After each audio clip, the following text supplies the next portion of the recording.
On this episode, Jay builds custom color ties for our shelter logic to try to stiffen up the frame to handle snow loads.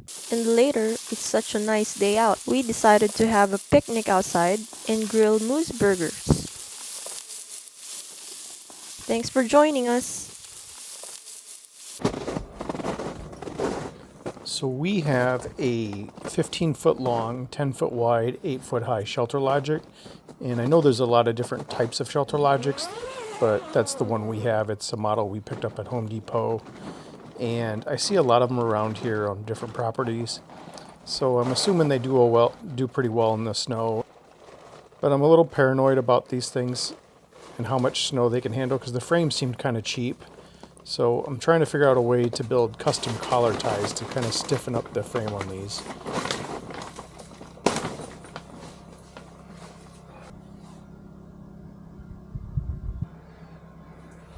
There's 4 pieces of frame on this, 2 on the inside and then 1 on each end that are under the flaps here. I'm not really going to do anything with those, but the 2 in the center, the idea is to just have some kind of collar tie bar that goes from one side across and kind of stiffens up that frame.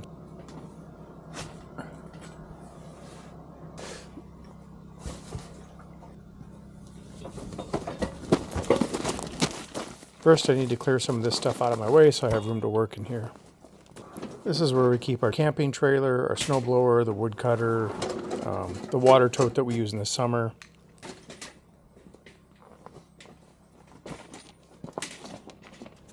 So the parts I'm going to try to use for this are intended to be used for a chain link fence.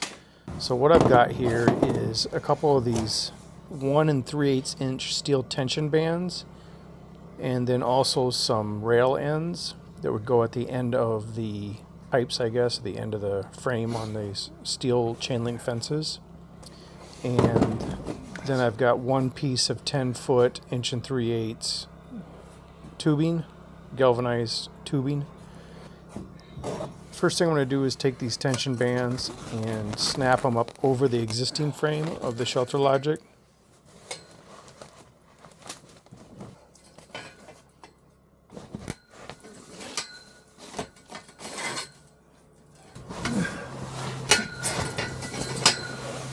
And then once I get them snapped on there, I need to just kind of tighten them back up because they just got too wide when I snapped them over the frame.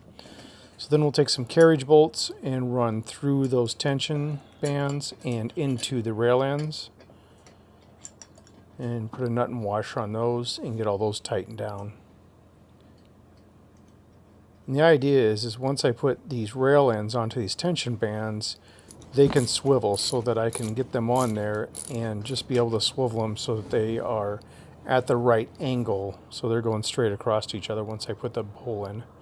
And I'm making sure on these tension bands that the flat end is on the same side on each one so that everything lines up good.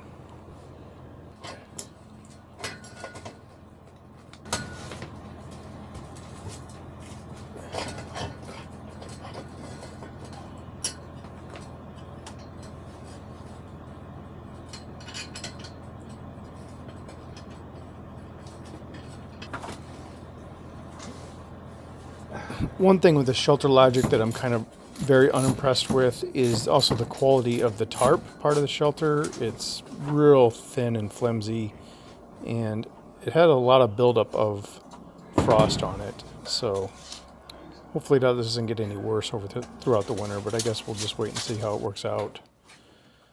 Next, I want to widen these out once I've got them on there before I tighten them completely down to approximately 4 foot wide. I figured out that's about how big of a collar tie I can put on these to give it a little reinforcement, but also for them to be high enough up where I can still pull out the trailer and they won't be in the way.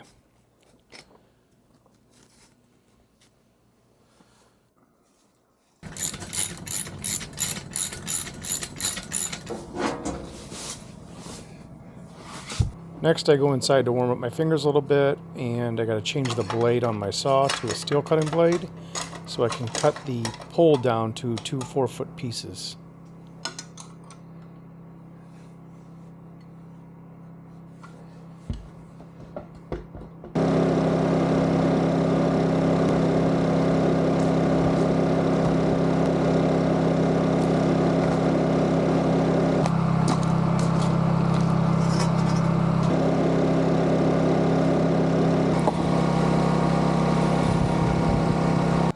we'll go ahead and clamp this pole down to the sawhorse just to keep it from moving around too much while I'm cutting on it.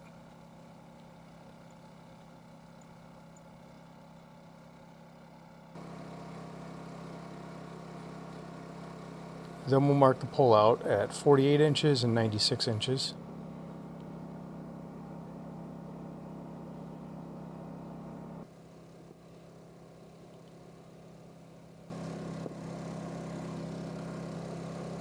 I've cut this kind of metal before with this kind of saw blade, and I know it cuts pretty smooth.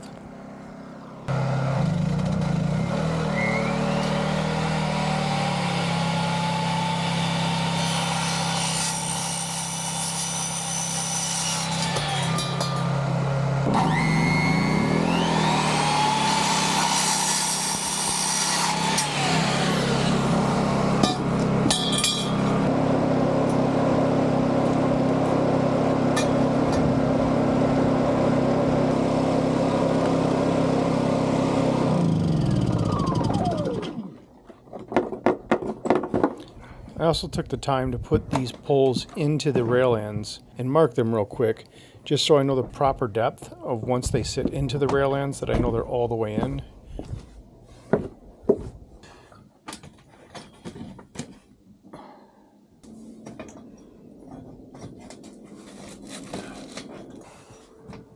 So basically I'm just going to put those in, and I'm going to put a level on this. They don't need to be perfect, but I want them to be somewhat level.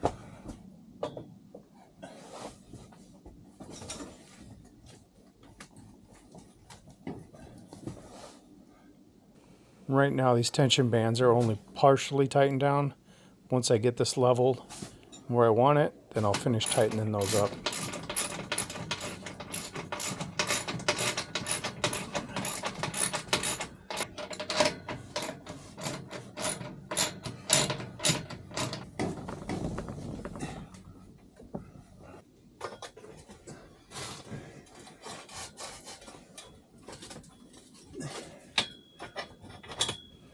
I get the front one done, and then I get the back one done, and that's really all there is to it.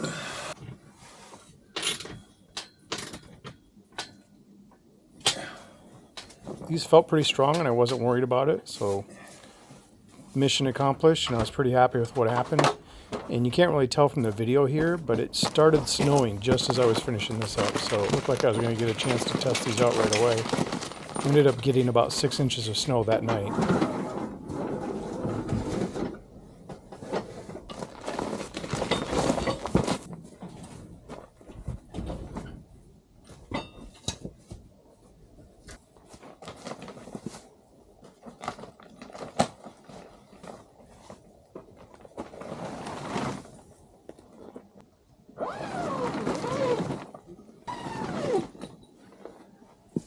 So the next morning I come out after the snow, and this is what I find.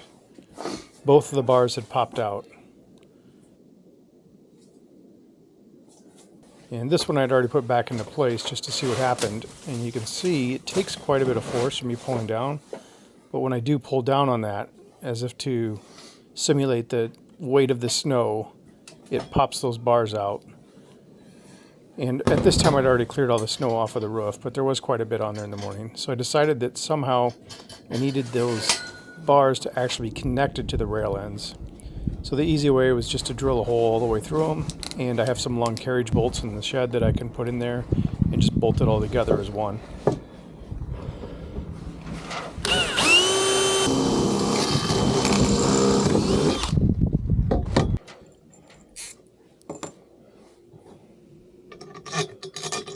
These bolts are a little too long for this job, but it's what I had on hand, so I'm just going to go ahead and use them.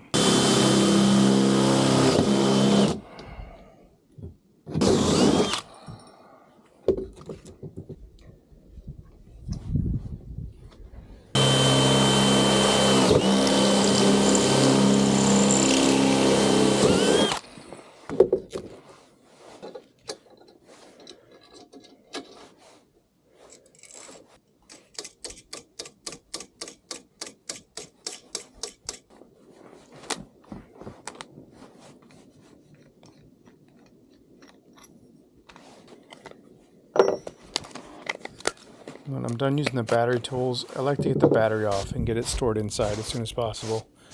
My tools get stored outside in the storage shed, but the batteries themselves are kept inside in a bag under the bed.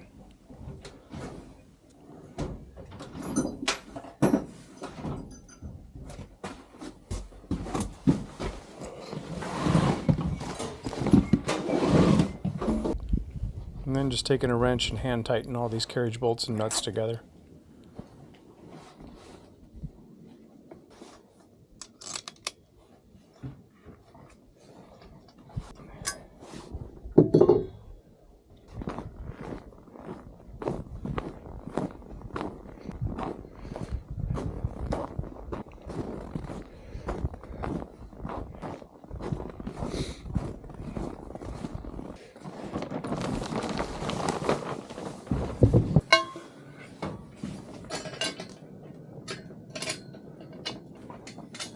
Lastly, reattaching the rail ends back to the tension bands to where they were originally.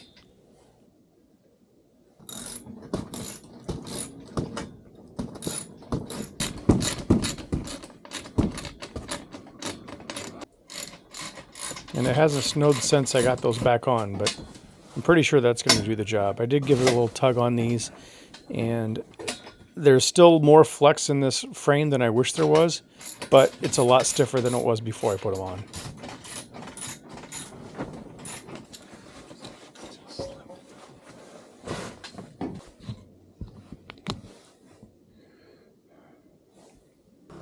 It ended up being a pretty nice afternoon out in the mid-20s, and the sun was shining, so we wanted to take advantage of the day and have a picnic outside.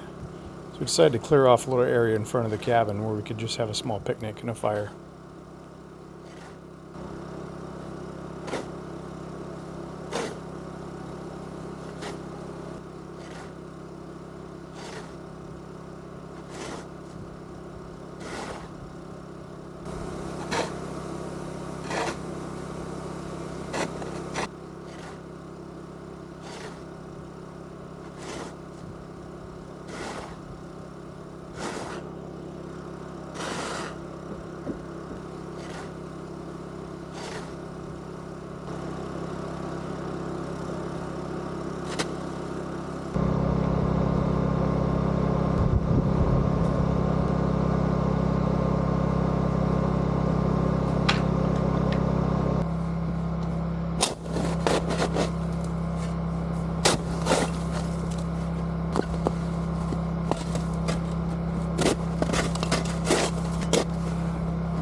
pushing my stuff in the fire.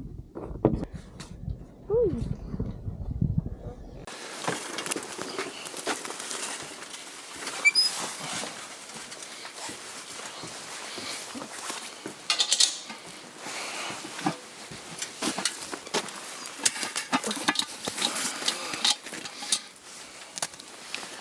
Okay, let that warm up just a few minutes.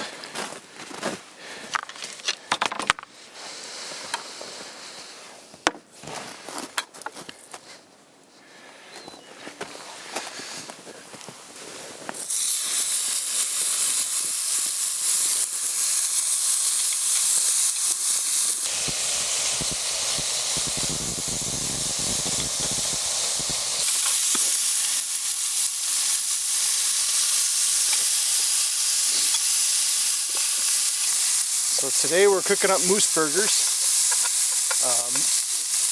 Moose is something you can't buy in the stores, but we have a neighbor that is a hunter that got one that got a big one this year and shared a little meat with us. So we have some moose hamburger that we made into patties, and we're going to fry up some bacon and then some onions and mushrooms, and then cook the burgers and have a little outdoor picnic today because it's really nice out. Isn't it, love? Hmm? It's nice out. What? It's nice out. Oh, yeah. How do you make this come out? Oh, like that?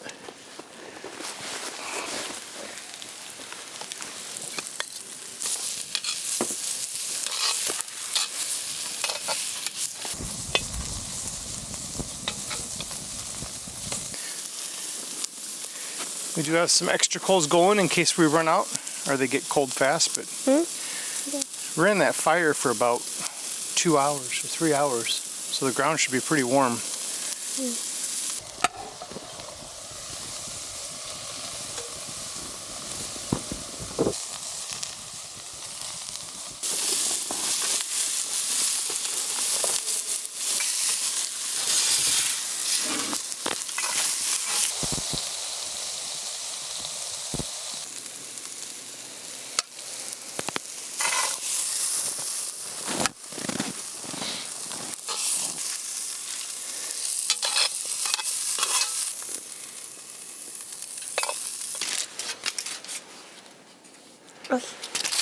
I'm going to attempt. Why you didn't cover it? I was waiting for you. Oh, I thought you would do that. I'm going to attempt to get this pot a little more level for the burgers.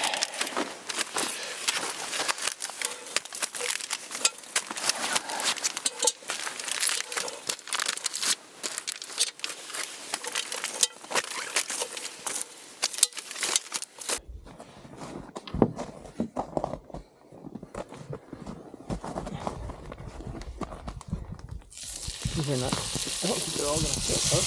Huh? Well, maybe. What'd you say? I didn't know if they were all going to fit at once.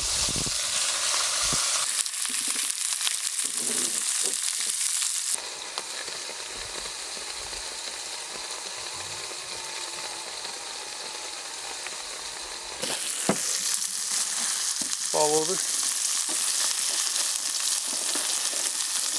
Should I put the lid on? Huh? I don't know. Hold the heat on a little bit. Let's try. Let's see what happens.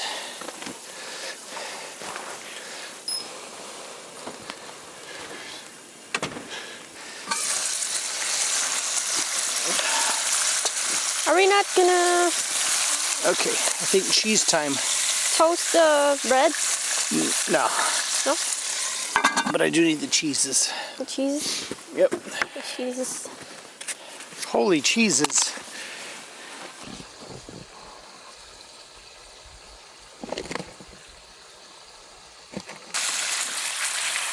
Okay, this should only take a matter of seconds. Okay, love.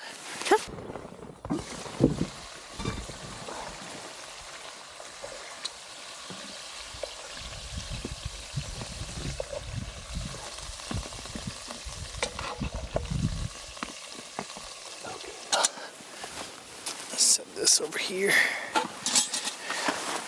Since we didn't need those, we'll put them there just as a source of warmth for us while we eat. Okay.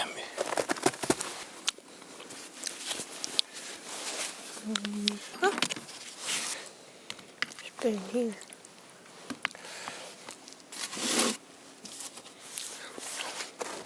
There you go.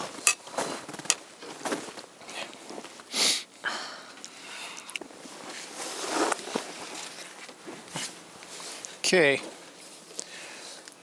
Ready to try moose burger? Alright,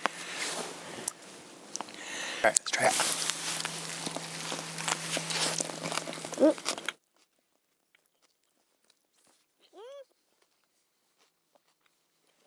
Tomato down.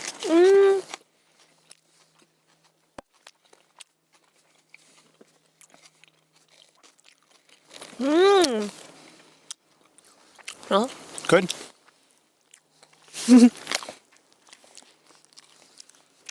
so far so good. Because there's a lot of flavor going on because we put a lot of ingredients in here. Yeah, with the bacon and the mushrooms and the cheese and all that. Pretty good. That's very good.